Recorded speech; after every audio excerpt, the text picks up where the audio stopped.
जय हिंद साथियों, मैं प्रदीप निषाद स्वागत करता हूं आप सबका आपके अपने YouTube channel the achiever vision पर। साथियों, आज हम लोग बात करने वाले हैं रेलवे की ग्रुप डी भर्ती के बारे में।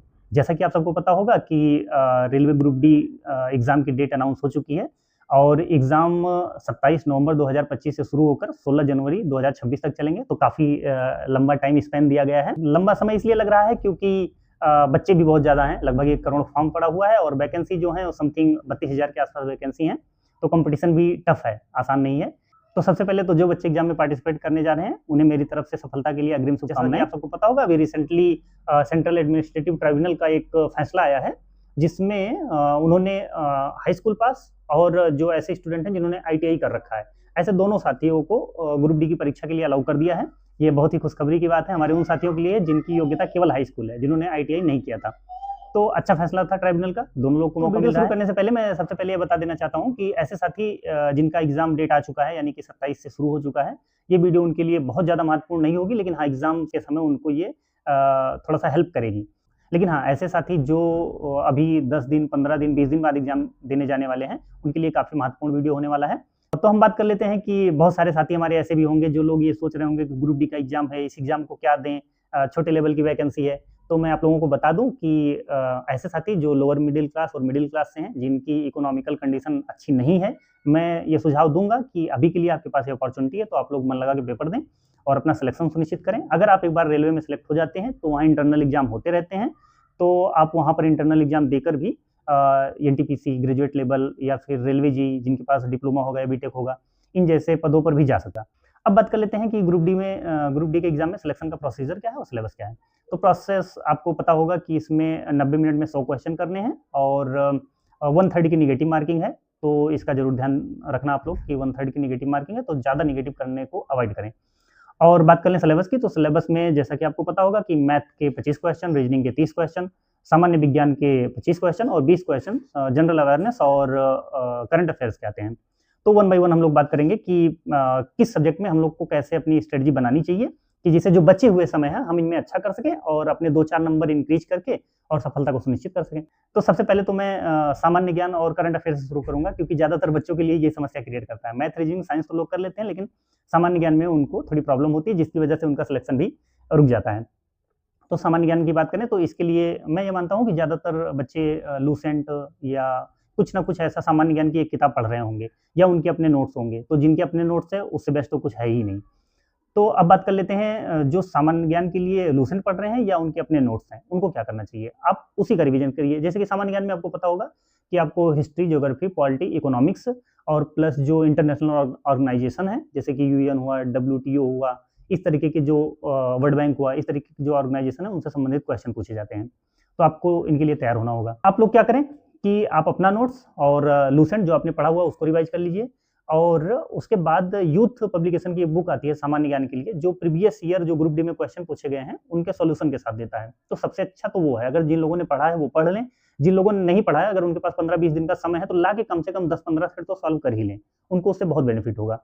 तो आप यूथ का या फिर किसी भी पब्लिकेशन का, जैसे खान सर की बुक आती है या फिर किरण पब्लिकेशन की आती है, तो जो भी आपको अच्छा लगे एक बुक ले लीजिए जो प्रीवियस ईयर का सॉल्व पेपर दिया गया हो जीएस के लिए। अपने नोट्स या लूसेंट जो भी आप लोग पढ़ रहे हैं उनको बार बार प्रैक्टिस करते रहिए, बीच बीच में मॉक टेस्ट देते रहिए। आप लोग अब मॉक टेस्ट थोड़ा सा कम कर दीजिए क्योंकि जिस टेस्ट में आपके नंबर नहीं आएंगे आप डिमोटिवेट हो जाएंगे, आपको लगेगा मेरी तैयारी ही नहीं है। ऐसा नहीं है। जो रियल एग्जाम होता है, जो मॉक टेस्ट होता है, दोनों में काफी अंतर होता है। आप लोग अगर पढ़े हैं तो वहाँ अच्छा ही परफॉर्म करके आएंगे। मॉक टेस्ट के भरोसे बहुत ज्यादा मत रहिए, बस वो तो ठीक है बीच बीच में करते रहिए कि थोड़ा सा एग्जाम वाला एटमॉस्फेयर बना रहे और आपको उससे कॉन्फिडेंस फील हो। तो सामान्य ज्ञान के लिए इतनी चीजें करनी है आपको, अपना नोट्स, लूसेंट और एक यूथ का जो प्रीवियस ईयर का आता है बुक, वो बस इतना आप, और टेस्ट सीरीज कोई कर रहे हैं तो उसको कर लीजिए। अब उसके बाद बात करते हैं मैथ्स की। मैथ में आपको पता होगा कि इसमें नंबर सिस्टम, रेशियो प्रोपोर्शन और simple interest, compound interest, profit loss, discount और time and distance, LCM, HCF और उसके बाद मेंसुरेशन, ट्रिग्नोमेट्री, ये सब सब्जेक्ट आते हैं, मतलब ये सब टॉपिक आते हैं। तो मुझे लगता है कि मैथ सबकी तैयार हो गई है ज़्यादातर लोगों की, और मैं ये भी मान के चल रहा हूँ अब समय नहीं है। मैथ में तो आप कुछ भी नहीं कर सकते हैं। अगर जिनका नहीं तैयार है तो अब समय नहीं है। आप कर क्या सकते हैं, ज़्यादा से ज़्यादा आप प्रीवियस ईयर क्वेश्चन ले आइए ग्रुप डी का, चाहे वो यूथ का मिल जाए चाहे वो किसी भी पब्लिकेशन का, प्रीवियस ईयर क्वेश्चन ले आइए, उसके मैथ वाले सेक्शन की खूब प्रैक्टिस कर लीजिए। आपको वहीं से फायदा होगा, और ऐसे साथी जिनका मैथ बहुत तैयार भी है वो भी अब कुछ ना करें, अपने नोट्स रिवीजन करें या बुक जो उनकी है उसके फार्मूले रिवाइज कर लें। और ऐसे साथी जिनका मैथ बहुत अच्छा है वो लोग भी अब कुछ ना करें, वो अपना जो उनका हैंडमेड जो फार्मूले की नोट्स होगा उसको अच्छे से तैयार करें और बुक अपनी पलट लें बीच बीच में कि उनको सारे फार्मूले याद हैं। और उसके अलावा वो लोग क्या करें, प्रीवियस ईयर क्वेश्चन ले लें, उसी की खूब प्रैक्टिस करें, बीच बीच में टेस्ट सीरीज करते रहें।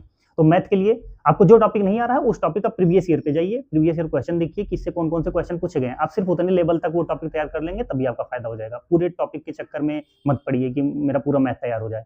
आप प्रीवियस ईयर देखिए, जो टॉपिक नहीं आ रहा है उसके क्वेश्चन देखिए कि उसमें किस लेवल का पूछा है, उस लेवल तक आप अपने आप को तैयार कर लीजिए। तो इस तरीके से आपका मैथ प्रीवियस ईयर देख के टेस्ट सीरीज देकर आपका काम हो जाना। अब बात करते हैं रीजनिंग की। तो रीजनिंग के लिए जैसे कि आपको पता होगा coding, decoding, age, blood relation, इन सब के क्वेश्चन आने हैं। उसमें पजल है और डाटा सफिशिएंसी है और नंबर सीरीज है। इस तरीके के जो क्वेश्चन हैं आप इनकी प्रैक्टिस अच्छे से कर लें। हमें लगता है कि ज़्यादातर साथी जो होंगे उनका रीजनिंग भी काफ़ी अच्छा होता है। तो रीजनिंग में आप इस तरीके से अपना अच्छे से प्रैक्टिस करें, अपने नोट्स बनाए हुए हैं उनका प्रैक्टिस करें, या जो भी बुक आप अब तक पढ़ रहे थे उसको फिर से एक बार रिवाइज कर लें। प्रीवियस ईयर क्वेश्चन, फिर इसके भी रीजनिंग के जो भी प्रीवियस ईयर क्वेश्चन है उनका सोल्यूशन खूब अच्छे से पढ़िए, क्वेश्चन सॉल्व करिए, नहीं आ रहा है तो उसका सोल्यूशन देखिए और उसके बाद कुछ मॉक टेस्ट करते रहिए। तो आप अपनी रीजनिंग की जो नोट्स है उसको प्लस बुक जो है उसको फार्मूला देखने के लिए प्रीवियस ईयर क्वेश्चन जरूर देखें। इसी से आपको लाभ मिलने वाला है। और कुछ मॉक टेस्ट देते रहें, टेस्ट सीरीज देते रहें, तो इस तरीके से आपका रीजनिंग हो जाएगा। अब बात करते हैं साइंस की। तो साइंस जो है ये मुझे लगता है कि खासतौर से ऐसे स्टूडेंट जो साइंस बैकग्राउंड के हैं उनको बहुत कम एफर्ट लगा के बहुत अच्छा रिजल्ट देता है। यानी कि कॉस्ट बेनिफिट रेशियो अगर मैं बात करूं तो सबसे अच्छा मुझे साइंस का लगता है, क्योंकि इसमें क्या है कि आपको पूछेगा तो फिजिक्स, केमिस्ट्री, बायोलॉजी, लेकिन बायोलॉजी के क्वेश्चन जो होंगे लगभग 50% होंगे और फिजिक्स के जो होंगे 30% और 20% केमिस्ट्री के होंगे। तो आपको क्या करना है, सबसे ज्यादा अपना फोकस भी बायोलॉजी पे करना है। तो बायोलॉजी जो साथी हमारे लूसेंट पढ़े होंगे तो आप वो लूसेंट फिर से रिवाइज कर लीजिए, जिनका अपना नोट्स होगा वो द बेस्ट है। और बाकी प्रीवियस ईयर ऐसे ही यूथ का जैसे मैं बता रहा हूँ, तो प्रीवियस ईयर एक सोल्यूशन उसका आता है यूथ का, साइंस के लिए भी। तो आप अगर उसको पढ़ लेंगे तो वो काफी बेनिफिशियल होगा आपके लिए। या मतलब मैं नाम यूथ का ले रहा हूँ तो आप ऐसा मत सोचिए, आपको जो भी आपके पास है अब तक आप उसी को रिवाइज करिए। या जैसे किरण पब्लिकेशन हो गया, खान सर का हो गया, या यूथ का हो गया, या किसी का भी मिल जाए, घटना चक्र का मिल जाए, जिसका भी मिल जाए, आप एक प्रीवियस ईयर अपने पास जरूर रखिए सभी सेक्शन का। वही आपको अल्टीमेटली सफलता दिलाने में काफी मदद करने वाला है। तो इस तरीके के आपके चारों सेगमेंट हो गए। अब बात करते हैं कि लास्ट मिनट में आपको ध्यान क्या देने हैं। लास्ट मिनट में ध्यान सिर्फ इतना देना, पैनिक एकदम नहीं होना है। आपने अगर अब तक मन लगा के पढ़ाई की हुई है तो आप सेलेक्ट होने जा रहे हैं, ये मान के चलिए, पूरे विश्वास के साथ जाइए और परीक्षा को एकदम हल्के में मत लेना। ग्रुप डी क्वालिफाई करना आज के समय में कोई आसान बात नहीं है। फाइनल सिलेक्शन उन्हीं बच्चों का होगा, मुझे जो लगता है कि जो 75 से 80 नंबर सही कर रहे होंगे जनरल कैटेगरी के, ऐसे ही 2-4 नंबर कम ज्यादा करके कैटेगरी वाइज कर लीजिए। यानी कि आप मान के चलिए जो 75 प्लस होंगे वही लोग अपने आप को सुरक्षित मानेंगे। 75 to 85 ये जिनका स्कोर होगा वो लोग अपने आप को सुरक्षित माने, क्योंकि सीट जो है इस बार लगभग 32,000 है और फॉर्म की संख्या करोड़ों में है। तो इस तरीके से आप ये समझ सकते हैं कंपटीशन काफी टफ होने वाला है। तो हल्के में मत लीजिएगा, हर टॉपिक का खूब अच्छे से आप रिवीजन करिए, प्रीवियस ईयर क्वेश्चन पेपर खूब अच्छे से करिए, टेस्ट सीरीज बीच बीच में करते रहिए, डिमोटिवेट मत होइए मॉक टेस्ट करके, और बाकी आप रिवीजन खूब करते रहिए। अब बात करते हैं ऐसे साथी जिनका एग्जाम अभी 15 से 20 दिन या उससे ज्यादा समय बचा हुआ है, उनको क्या करना चाहिए। आप लोग रिलैक्स रहिए। आप लोग सिर्फ और सिर्फ अभी जिन चीजों के बारे में बात हुई बस उतना, अपना नोट्स और एक बुक जो आप पढ़ रहे हैं प्रीवियस ईयर क्वेश्चन और टेस्ट सीरीज, इसी को बार बार जितना आप कर सकते हैं इसी को करते रहिए। रिवीजन सबसे ज्यादा करिए, क्योंकि अब रिवीजन ही है जो आपको अल्टीमेटली फायदा दिलाने वाला है। और बाकी आप जहां भी आपका सेंटर जाता है तो थोड़ा पहले आप पहुंचने की कोशिश करिएगा, पैनिक मत होइएगा, क्योंकि रिलैक्स रहेंगे तो नींद पूरी हुई रहेगी तो आपका माइंड काम करेगा और फिर जो क्वेश्चन आपने पहले पढ़े होंगे, जो कभी आपने टॉपिक पढ़ा होगा, वो सारे भी क्वेश्चन अच्छे होने लगेंगे, आपके क्वेश्चन बनेंगे। कोशिश ये करिएगा कि निगेटिव को अवॉइड करिएगा। जो क्वेश्चन आपको एकदम नहीं आ रहे हैं उस पर रिस्क लेने से बचिएगा, नहीं तो होता क्या है कि आप अच्छा स्कोर कर भी रहे हैं पर निगेटिव की वजह से अल्टीमेटली आप कट ऑफ से बाहर हो जाते हैं। और ये मान के चलिएगा कि फिजिकल क्वालिफाई करना आपका उद्देश्य नहीं होना चाहिए, आपका उद्देश्य है फाइनल सिलेक्शन लेना और ज्वाइनिंग करना।